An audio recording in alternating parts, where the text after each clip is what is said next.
Hi, I'm Rob Buckingham and welcome to Bayside TV. Today on the show we have guest artist Katie DeVoe performing and we look at an issue that's affecting children at an earlier age. Body image is totally important. Kids today aren't stupid and are getting the message earlier and earlier that body image is very important. It's important to be wearing the smallest size clothes, have crystal clear skin and don't have any unwanted kilos. If parents aren't prepared to let their children know how they should look, then we, magazines and advertisements, can let them know. And that's something we are more than happy to do. Great topic today on Bayside TV. How do parents raise children in a body-conscious world? To help us in our discussion, Christine Morgan, CEO of Butterfly Foundation. Good morning. Lovely to have you here. Thanks. What is the Butterfly Foundation? The Butterfly Foundation is a national charity that supports anybody who's affected by clinical eating disorders and also negative body image issues. Okay, so you'll have a lot to bring to the table business. today. Yeah. Brilliant. We have Anna Box with us as well. Now, you're a psychologist, Anna? I am, yes. Yeah. Yes. I've got an interesting background. I've worked a lot in wellbeing issues and I've sort of cut my teeth in mental health, but I've also spent 10 years in communications and consumer psychology, so helping people to build their messages, I guess, and to engage with audiences better. So sort of see both sides of the coin, which is fascinating. Wonderful. Yeah. And my lovely co-host and wife, Christy B. Great to be here, as always. Yeah. Now, we're going to unpack this topic today, which is a fairly deep kind of topic, I guess, isn't it? Sure. At what age do children start to worry about the way they look? What would you say, Christine? I would say, firstly, I'm going to say it's far too young, and I would say we have concerns being expressed by parents and little kids from as young as 4 to 5 years old. Oh, my goodness. Wow. Wow. We actually, if I can just chuck in here too, we actually have children being hospitalised for eating disorders these days as young as 7 years old. That is ridiculous. It doesn't surprise me, though, Yeah. because we have 3 girls and we have an 8-year-old who was told at 8 that she had fat thighs and that she would never get a boyfriend. She is stunning. There is nothing fat about her. Yeah. And so it doesn't surprise me that that's the case. And she really is stunning, you know what I mean? Yeah. I know every parent thinks their kids are the best, but ours really are. Yeah. You know? And she really is stunning. Of course, we all think that. Yeah. But they take in the messages so early, and they take in the message from everywhere. I have a 3-year-old girl, little daughter, and some of the things that come out of her mouth, I'm like, I don't understand where that came from. Mummy, I've got a really fat tummy. You know, I've got a little fat tummy. You think that's just a natural shape for a little girl or a little boy, but they're so conscious of it and saying this is wrong to have it. But they're conscious of absolutely everything. I mean, I will hear, because we've got a 14-year-old who will ask if this style is appropriate and suits. So I've got a 4-year-old going, is this appropriate? Yeah, it's not even language you really want them. You don't even want them thinking about that at that age. Right. They're thinking about all of it. But it's everywhere. This is the challenge we have. We are bombarded by it, and it's interesting hearing you, because you're saying, you know, you see it from both sides.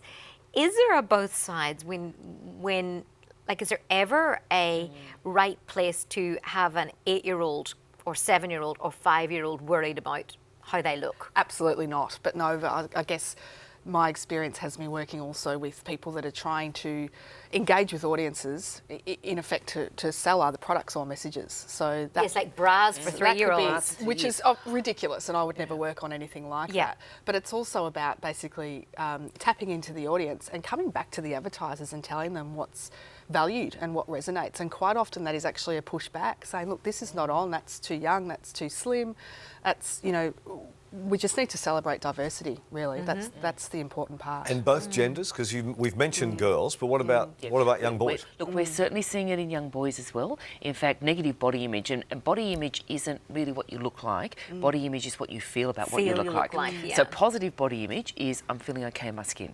You know, I'm okay. Yeah. Negative body image is, there's something wrong with me, I'm not right. And it's interesting, they're saying, I've got this little tummy, and then they're calling it fat. And they know early on that fat is bad and skinny is good. And then they're putting a value judgment, and they're doing it at an age where they don't even get it. So that's the really kind of dangerous stuff. And it's happening in little boys. The little boys now, it's and I see chubby little boys. There's this darling little boy, and he's so, like, he is actually overweight, and he gets teased to all billy-o, and I'm going, why aren't the parents who are not overweight actually doing something to help this child so that, like, because surely he will have a bad image of himself. Look, I think it's interesting. I think it is. There's a couple of things happening there.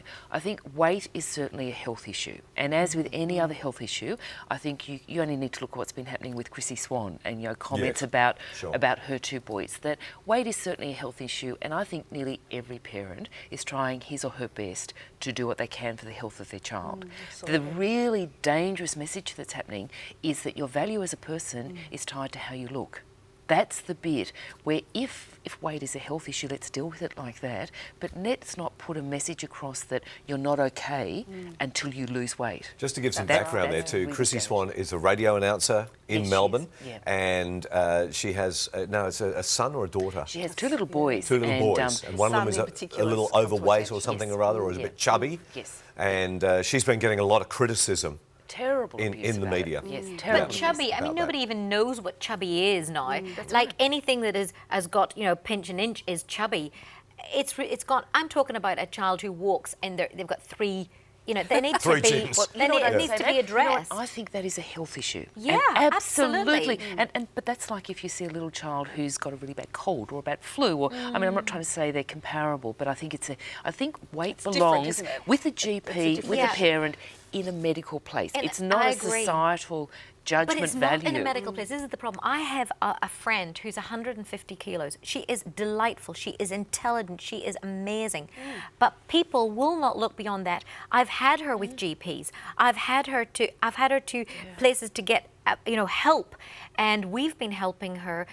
She went to the local social services. They said, we can't do anything for a month. She's got no money for food. I mean, we're helping her. Yeah. But where's the breakdown? But can I also say, the interesting... pear-shaped, hasn't it? And she's not undisciplined. She has got many other areas of fine qualities. And do you know what? The science is helping us to understand that there is definitely some genetic vulnerabilities. It's like with eating disorders. There's genetic vulnerabilities, there are physiological things. And one of the worst things we're doing as a society, and it is really, I think, driving, unfortunately, an increase in obesity, is dieting. Because as soon as you diet and you try and say, I'm not going to listen to what my body physiologically needs, I'm going to kind of do what I think it should or not have, or I'm going to restrict, and then I'm going to binge, and then my metabolism has been really messed up. Exactly. And then you end up in a situation where your body has become a victim of all of this that you've been doing, and you might then have some health issues. But the other thing too, which is really interesting, I think you can be healthy at sizes we may think are not healthy. We judge with our eyes, not with all the medical science. Just before we go to the break, what about the media? And let's address this to you, Anna. What responsibility do the media have in presenting body image? A huge responsibility, I believe. I see what's consumed through the media not that different to how we consume food. And as a parent and as a psychologist and as someone who works in part in the media, I'm very conscious of making sure that parents are thinking about that. If they're constantly watching junk, if they're constantly watching stereotypes and cliches, then that's what people internalise, and they say that's what everybody believing. else has. Yes. Like I'm saying, Mom, they say, Mom, why do you do a plate of fruit after school? We want everybody else gets chips and soft drinks. They want to be standardised. And that's sort of pester power, it's called in the industry. Pester power. Pester power. That's what it is. Products are positioned in the aisle for pester power. We'll come back. I want to unpack that a little bit more in just a moment. Stay tuned. After the break, we hit the streets again with Campbell Vandersloot.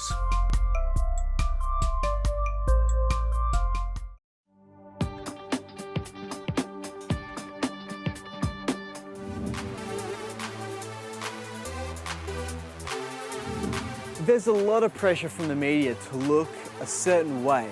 So how do you think the media should portray body image? How should the media portray body image? Well, I think it's just up to the media, and community will dictate what they expect, and they'll actually give their feedback to the media what their expectations are. They should, it should become like a confidence thing, as long as you feel confident and you feel happy with yourself, then it shouldn't be, skinny is good, fat is bad sort of thing. It should be, if you're healthy and you're confident with yourself, then that's a positive body image. Realistically, what you see in the everyday world, I reckon. And is there any reason why you think that they don't? Well, so it doesn't. Well, they want to sell products and clothes. So they market them to teenage minds that are naive that want to look like supermodels. It should come back to more people feeling they can have the image that they want to have and not what's expected of them. Because it's about an image and not realistic, it is whatever the media portrays is what people are going to believe. So I guess I'd like to see that it was more accurate of what is out there in the real world, but then what does that mean anyway? It should be portrayed as it is in real life, I would suppose, you know what I mean? It's like not all skinny people, not all fat people, they just a regular bit of everything sort of thing, I don't know, yeah. Not using celebrities and celebrities giving their exercise tips, it should be using everyday people who look healthy. Normal body image. Do you think they do that at the moment? Sometimes, but not normally. Not in the majority of the time, no. Okay, so there we go. Some comments from the street. A lot of comment there in regard to the media and what the media present. And Anna, let's just get back into what we were looking at before the break. The responsibility of the media, photoshopping, all of that kind of thing. What you see on the cover of magazines and trying to live up to that image. Yeah, absolutely. It's a tricky one because, of course, it's a fine line. We need to decide as a society, I guess, whether it's okay to, you know, slightly airbrush and tweak something to sort of enhance something's natural beauty, or are we actually covering something up and turning it into something else altogether? It's kind of like putting makeup on.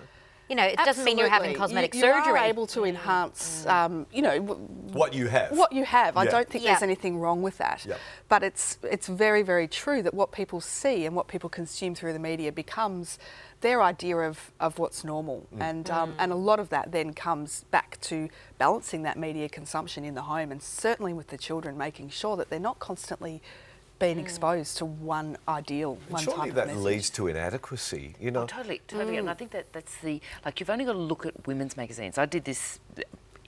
January's a classic time for it. Straight after Christmas, I went to Newsagent. There was not a single women's magazine that didn't have how to get your body better on the front. You know, dieting and all the rest of it. It's that subliminal message or the overt messaging that goes with it, which is you've got to be skinny, the thin ideal, or the six-pack for guys. Yeah. That's the bit that is really dangerous. And I think they're targeting the kids also through the parents.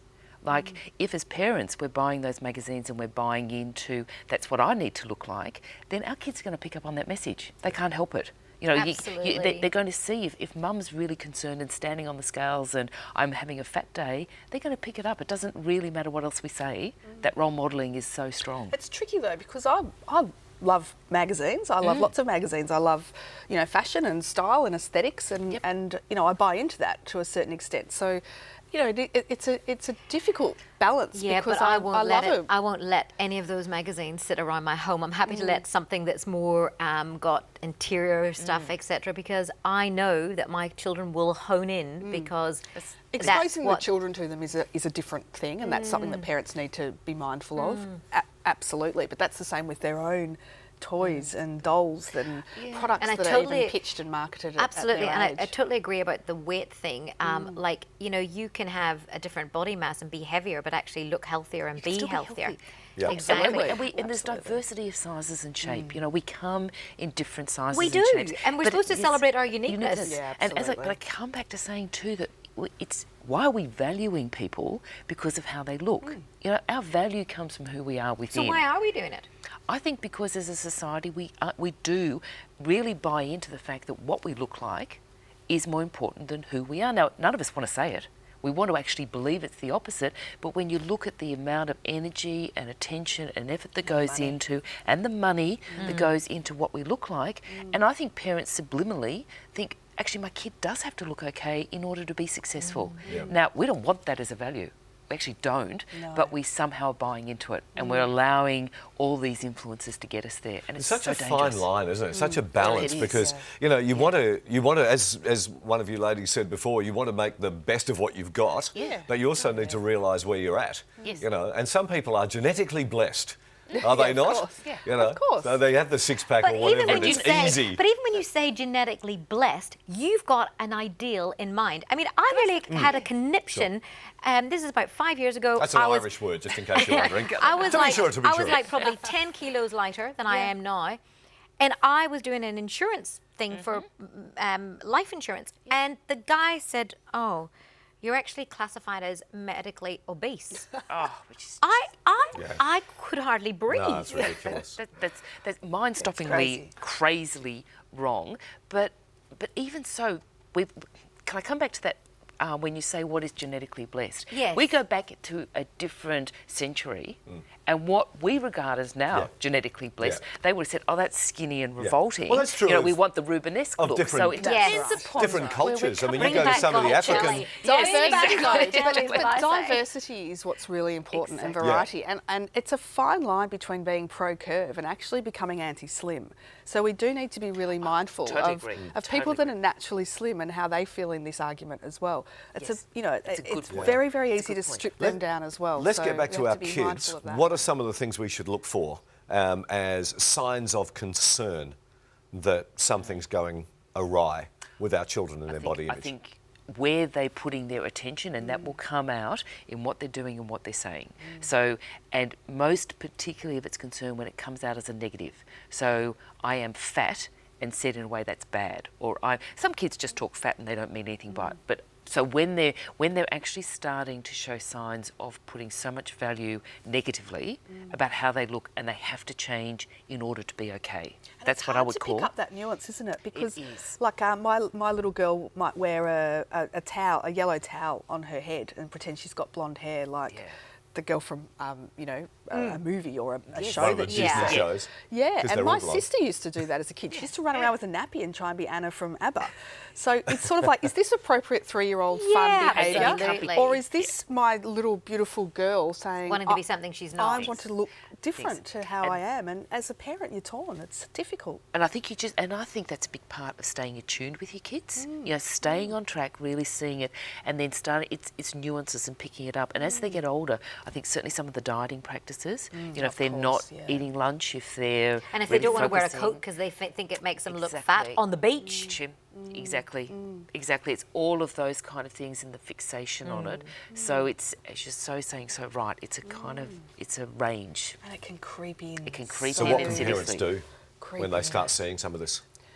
Well, when they start seeing some of this, I think it's just really important to be really engaged with your kids and have conversations about this sort of stuff. Speak to them about what's important. And I know that that's sometimes easier said than done, but if you just think about what you value on the inside and always reinforce that, always talk about that as a positive. And how you talk about other people, like I make sure that I have an age range of people in my world and a size range of people in my world. I never ever comment that someone's fantastic because they're so slim and this and that. Do you know, what does that make? It means nothing. Well, it's the messages that the children are picking up, isn't it? I think it's changing the conversation. So it's changing in how we as adults converse. So because it's so easy to describe somebody physically, but just even learning how to describe or talk about somebody, you know, for their beautiful smile or whatever, and then changing that conversation with a child and just getting them thinking. Like we say to someone, we said the other day, "Man, you're looking fit."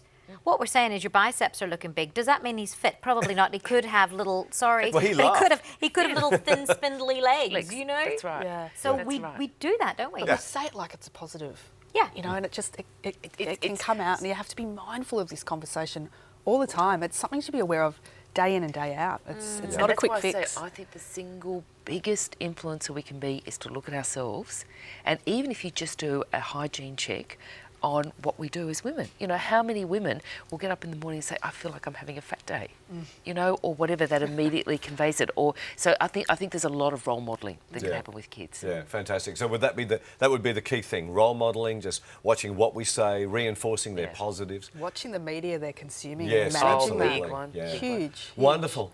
Yeah, well, thank you so much. After the break, we have guest artist Katie DeVoe performing, so don't go anywhere.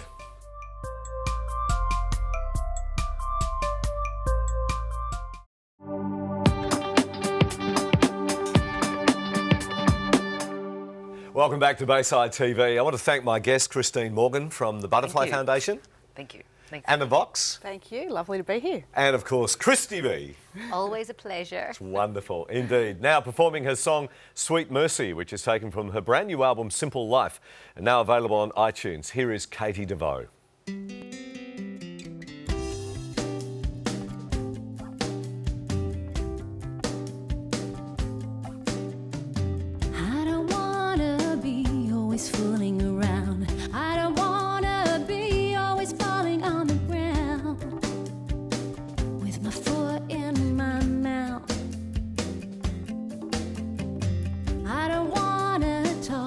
about budgets and weather. I don't wanna be like I'm all together when I obviously not. But the light is bright and the darkness, it can hold so tight, but the light will be bright on me. Let your sweet, sweet mercy, let your sweet, sweet mercy, let your sweet, sweet mercy come down.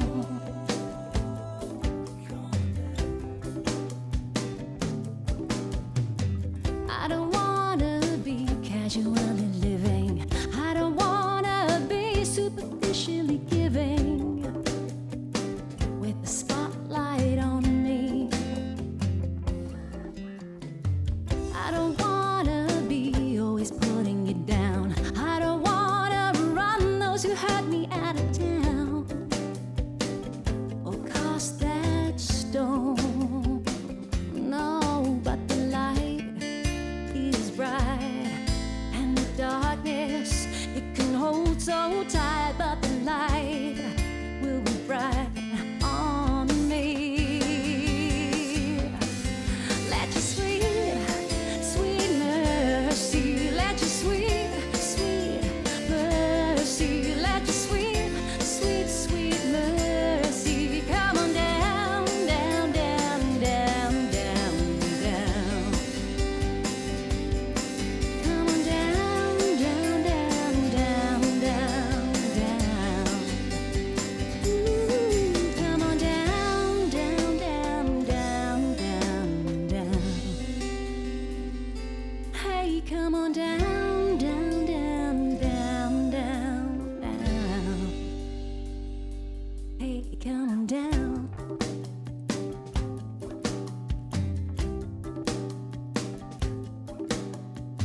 I don't wanna be without empathy. I don't wanna be without integrity.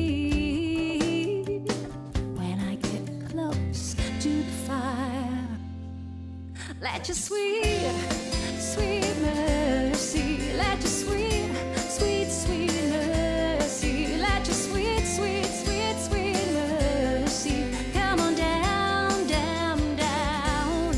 Let your sweet, sweet mercy, let your sweet, sweet, sweet, sweet mercy, let your sweet, sweet mercy come on down.